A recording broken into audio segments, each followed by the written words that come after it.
So we're here at Arm & Stone in Burlington, North Carolina. There's 3 nice CMS machines going in, a couple of speeds and a 4max. Nicely done, new shop, new trenches,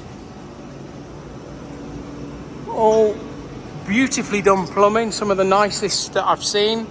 Good 3-inch drops off the ring main, T's with spare for washdown on each outlet. Every drop has spares for washdown, which is great.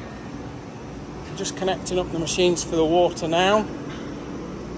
And then we've got over here clearly G100 with an external tank. They couldn't dig too deep in the pit, they weren't allowed, so they've dug a sloped pit.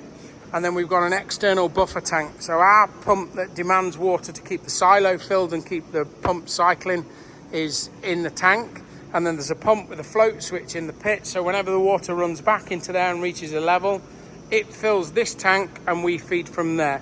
There's an automatic refill discharge circuit, so we don't end up with too much water, or some water evaporates, we don't end up with too little water. And we're currently cycling at 5.5 bar, which is about 85-90 psi. And the machines are being fed. There we go, the pump's just come in now. Being fed by VFD control on the pump, so that keeps everything running smoothly. And on demand, you saw the pump was stopped. That's because there's no demand currently on the system because nothing's running. So the pump will stop, saving you energy all the time.